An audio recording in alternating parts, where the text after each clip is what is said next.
Tonight we're in Belfast. Welcome to Question Time. On tonight's panel, Tobias Ellwood, first elected as an MP in 2005, a former captain in the Royal Green Jackets and now Government Minister for Defence. Labour's Shadow Solicitor General for England and Wales, a barrister. He resigned from the Front Labour bench in 2016 in protest at Jeremy Corbyn's leadership and was back again 3 months later. Nick Thomas-Symonds, Geoffrey Donaldson, Northern Ireland's longest-serving current MP and is Chief Whip at Westminster for the DUP. John O'Dowd has represented Sinn Fein in the Northern Ireland Assembly since 2003 and is a former Education Minister in the Stormont Executive. And ex-Chief Policy Advisor to Nick Clegg, now Chief Executive of the non-partisan think tank Demos, Polly MacKenzie. Very warm welcome to our panel, to our audience here, and of course to you at home. You can argue along using hashtag BBCQT on Twitter, on Facebook and on Instagram. But let's get going with our first question, which is from Aaron Rankin. Is an extension conditional on a vote nothing more than blackmail? And can I check, are you referring to Theresa May or to the EU? To Theresa May. To Theresa May. Tobias Ellwood. This is the biggest generational decision we face, and it's one of the most complicated as well. And the Prime Minister stated last night that it's now Parliament that must decide this. We are in a minority government, and therefore Parliament has the final say on this. And if we were to ask this audience, or indeed the country, or Parliament, there would be so many different views as to what leave actually means. And that's been the difficulty all along. Coming back to the question, Aaron was referring to Theresa May making an extension conditional on her vote getting through. Is that a form of blackmail? I don't think it's a form of blackmail. It's a reality of where we face. The Parliament voted quite firmly to say no deal is not an option. We should take that off the table because the danger that would bring to our economy, to our security, and indeed to our international reputation. If Parliament doesn't want that, it must decide what it does want. Nick? I think whether you want to use the word blackmail, whether you want to use the word railroading, whether you want to use the word from last night of simple hostility to Parliament, the last few months have been entirely discreditable for the Prime Minister, and she's been entirely reckless in how she's been.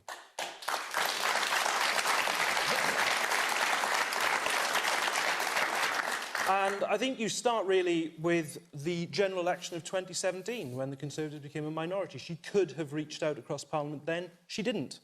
You can go back to the start of December last year when she decided not to go ahead with the first meaningful vote.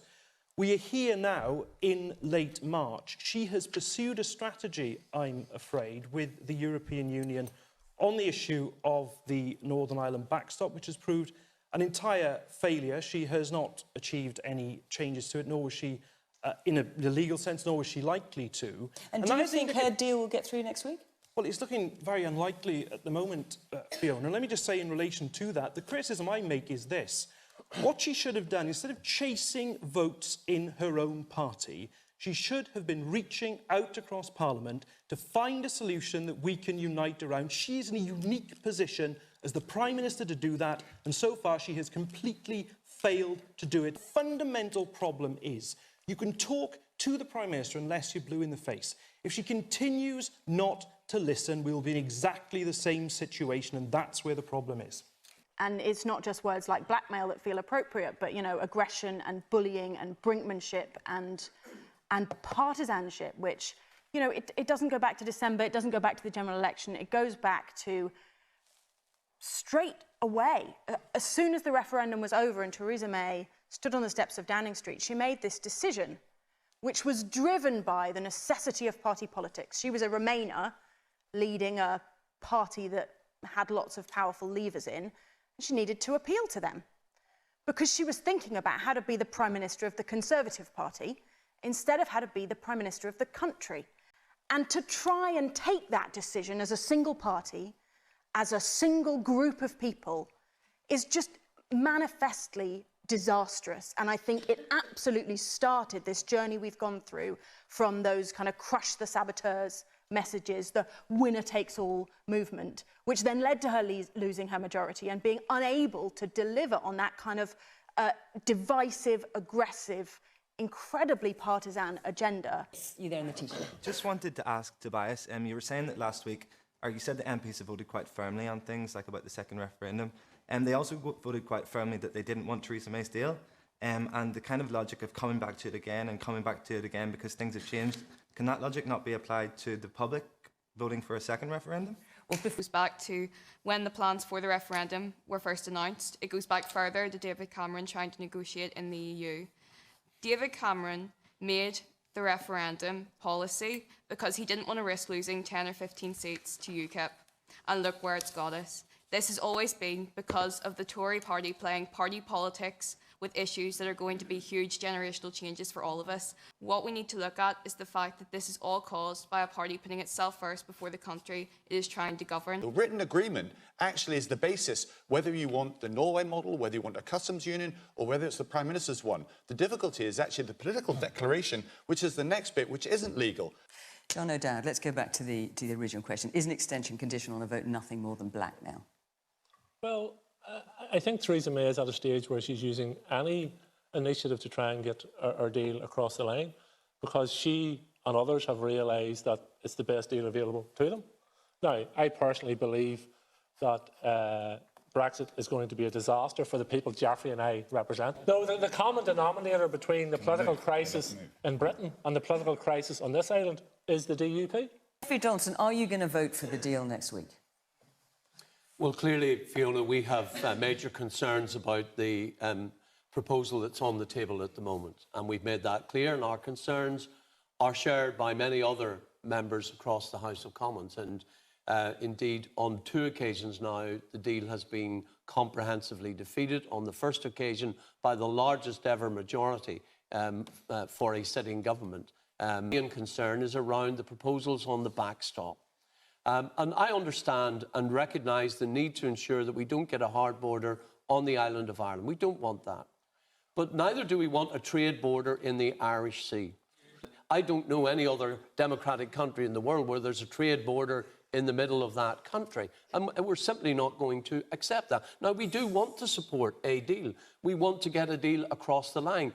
We are not trying to achieve a no-deal outcome. We recognise that it's in the best interests of the United Kingdom and the European Union that we get a withdrawal agreement. But we're not prepared to sign up for something that we believe will damage the integrity of the United Kingdom, will create a trade border between Northern Ireland and Great Britain, and also, interestingly, is contrary to the principles of the Belfast Good Friday Agreement, which says there will be no change in the status of Northern Ireland. This would fundamentally change the status of Northern Ireland, and we're not prepared to accept something that will do that.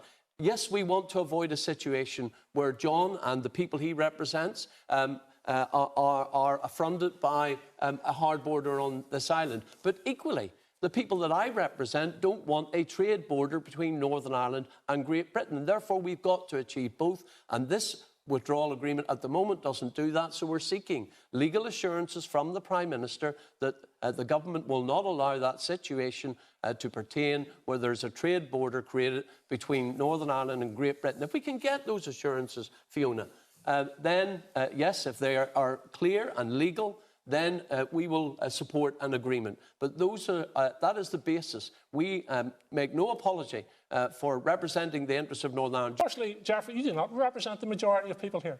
58% of the people here voted for When the DUP supported Brexit, they put trade barriers in place. When the DUP supported leaving the customs union and leaving the single European market, they put trade barriers in place. So you are masters of your own destiny in this. I just want to say that if the trade tariffs come in that were threatened, then there would be a border down the Irish Sea. She's made that clear in the new trade tariffs in a no-deal scenario. So first of all, just to straighten that one out.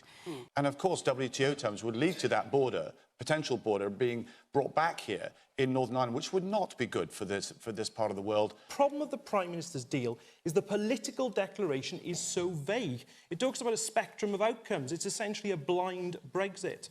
That can't be in the country's interest. With the DUP and Sinn Fein still in deadlock, should the Northern Ireland Secretary of State resort to direct rule? So this is a reference, of course, to the fact that the Northern Ireland Assembly has been suspended since January 2017. Jeffrey Donaldson? I think we are moving towards the moment when a decision is going to have to be taken. As a Member of Parliament, I every day now encounter situations in my own constituency where people are losing out as a result of there not being a government in Northern Ireland. And we can't go on like this. And it is wrong, in my opinion, in a democracy that one party, representing maybe 25% of the people, is able to veto the establishment of a government. That is not democracy. But if we cannot get beyond this, reluctantly, someone is going to have to start taking decisions. And in the United Kingdom, that is Westminster. But we cannot go on in a situation. We heard the question about blackmail. Well, it is wrong to blackmail an entire community and say you cannot have a government until we get our way. That is not the way that democracy should function. We need that now. We need Stormont back up and running. We need our own government. And if we can't get that, then the Secretary of State needs to start taking decisions for the good of the people of Northern Ireland. John O'Dowd. Well, firstly, let me correct Jeffrey on a number of matters and then go into the broader politics. 4 of the 5 political parties here are not ready to go back into government.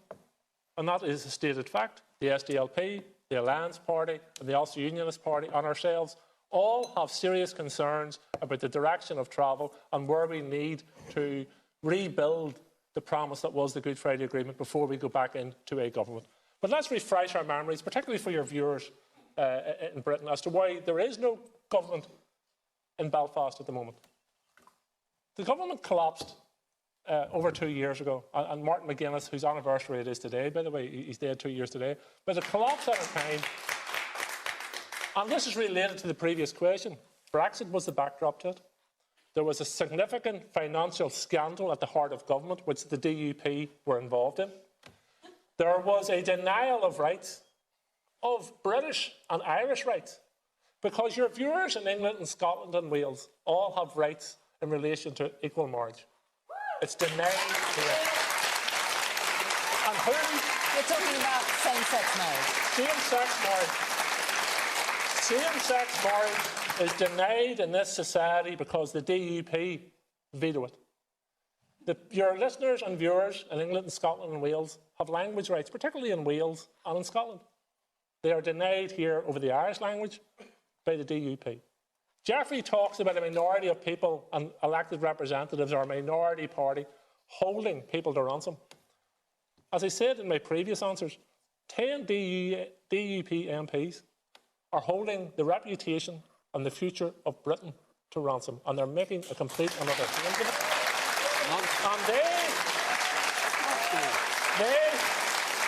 they will only ever be back in government in Belfast when the Good Friday Agreement, that internationally binding agreement, is implemented in full and people have access to the rights in this part of Ireland that you have in the rest of Ireland and in England, Scotland and Wales. And in relation to the question, should the Secretary of State implement British rule? No, Directorate. No, she shouldn't. The Secretary of State should implement the Good Friday Agreement. She is internationally bound by law to do so, and she has failed to do so because she's in hock to the DUP.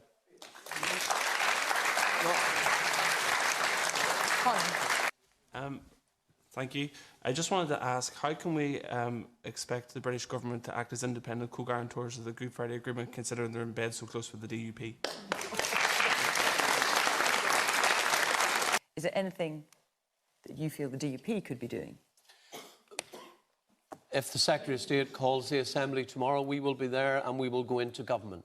I can't be any clearer than that. And I agree with you, absolutely, that I believe in devolution. I believe that we are better served by having our local representatives in Stormont doing the job that we elected them to do. That is absolutely crucial. And the reality is this, folks.